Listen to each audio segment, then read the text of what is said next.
गेहूं के अंदर जो मुख्य समस्या मानी जाती है खरपतवार की, वो हमारा रहता है गुल्ली डंडा या फिर मंडूसी। काफ़ी सारे ऐसे फार्मर हैं जो बिजाई के तुरंत बाद काफ़ी सारे जो हर्बिसाइड मार्केट के अंदर या फिर टेक्निकल आपको मिल जाते हैं, जिनका अपने खेतों के अंदर प्रयोग करते हैं। तो आज की इस वीडियो में हम जानेंगे कुछ एक प्री इमरजेंस हर्बिसाइड, यानी कि खरपतवार उगने से पहले आप कौन कौन से जो हर्बिसाइड जो दवाइयाँ हैं वो यूज़ कर सकते हो, ताकि आपके खेत के अंदर गुल्ली डंडा या फिर जो मंडूसी है उसका जो नियंत्रण है वो काफ़ी हद तक देखा जाए। पिछले 3 से 4 सालों के अंदर पायरोक्सीसल्फोन 85% WG जो टेक्निकल है वो मार्केट के अंदर काफ़ी ज़्यादा अपनी जो पकड़ है वो बना चुका है।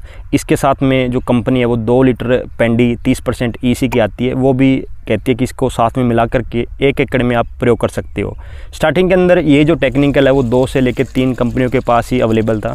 उस समय इन्हें मार्केटिंग के अंदर काफ़ी ज़्यादा खर्चा भी करना पड़ा, क्योंकि फार्मर को पता है कि 2000-2200 रुपये के आसपास जो खर्चा है वो जल्दी से हर एक जो फार्मर है वो करने की कोशिश नहीं करता। वो सोचता कि सस्ते में काम चल जाए, और ये अनिवार्य है कि अगर सस्ते में काम चलता हो तो हमें महंगी दवाइयाँ जो अपने खेत के अंदर प्रयोग है वो नहीं करनी चाहिए। लेकिन इस वर्ष करीबन 18 से लेकर 20 जो कंपनी है वो इस टेक्निकल को मार्केट के अंदर लेकर के आ चुकी है। क्योंकि इस टेक्निकल का और अलग रिजल्ट की बात करें तो काफ़ी हद तक इसने जो गुल्ली डंडे है उसके ऊपर काबू किया है।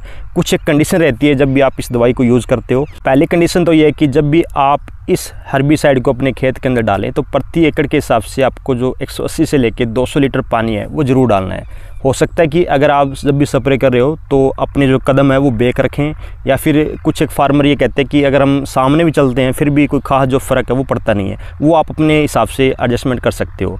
नंबर 2 पर बात आती है कि जिस दिन आप इसको स्प्रे कर रहे हो वो तारीख को ज़रूर नोट करके रखें, और उस तारीख के लेकर के 18 से लेकर 20 या 21 दिन के आसपास आप गेहूँ के अंदर जो पहली सिंचाई है वो ज़रूर करें। काफ़ी सारे ऐसे फार्मर हैं जो सिंचाई को 28 से लेकर 30 दिन के ऊपर लेके जाते हैं।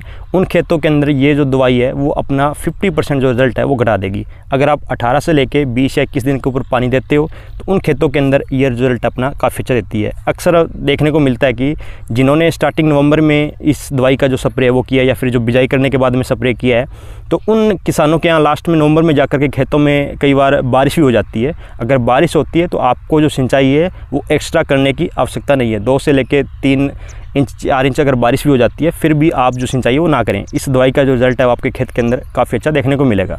नंबर 2 पर हम बात करते हैं एक और प्री इमरजेंस हर्बिसाइड टेक्निकल, जिसके अंदर आपको 2 लीटर पेंडी व 150 से लेके 200 ग्राम मेट्रीब्यूजन, जिसे आप सेनकोर या फिर टाटा मेट्री जो भी ब्रांड नाम से जानते हो, वो भी काफ़ी सारे जो फार्मर है वो प्रयोग करते हैं।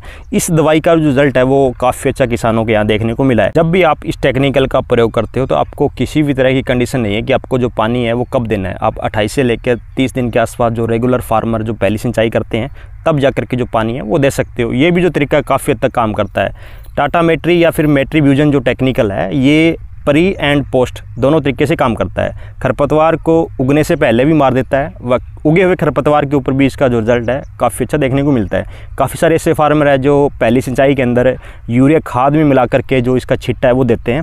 उस समय कंडीशन ये रहती है कि अगर आपके खेत के अंदर पानी ज़्यादा मात्रा में खड़ा रह जाता है, या फिर जब आपने इसको खाद के साथ डाला और उस समय पानी आपका काफ़ी कम था और 2 या 3 दिन के बाद में बारिश हो जाती है, जहाँ पर पानी 2 से 3 दिन के लिए रुक गया, उस जगह पर या फिर उस स्पेस में जहाँ पर पानी रुका है वहाँ पर ये जो गेहूँ है वो ख़राब कर देता है। तो आपको इन सभी बातों को ध्यान में रखना अनिवार्य रहता है। उम्मीद करता हूँ किसान साथियों काफ़ी अच्छी आपको जानकारी लगी होगी। कृपया करके आप भी अपना जो अनुभव है वो कमेंट के माध्यम से शेयर ज़रूर करें कि आपने पायरोक्सीसल्फोन वाला टेक्निकल डाला था या फिर टाटा मेट्री वाला डाला था, दोनों के अंदर कौन सा जो मेजर डिफरेंस आपको देखने को मिला, यानी कि किस दवाई का जो रिजल्ट है वो काफ़ी अच्छा आपको देखने को मिला, ताकि फार्मर जो है वो अपना जो पैसा है वो सही दवा के ऊपर खर्च करें, उन्हें बेकार में जो खर्चा वो ना हो। और दूसरी बात ये भी किसान साथियों कि पायरोक्सीसल्फोन जो टेक्निकल है मैंने आपको बताया, जिसे काफ़ी सारे फार्मर अवकीरा के नाम से भी जानते हैं। चलो हम ब्रांड नाम की बात कर लेते हैं। ज़रूरी नहीं है कि आपको वो ही यूज करना है। जिस कंपनी का सस्ता मिले, सबसे इजी मिले, आसानी से मिले, आप वो ले सकते हो। सभी दवाइयों का रिजल्ट जो है वो एक जैसा है। धन्यवाद।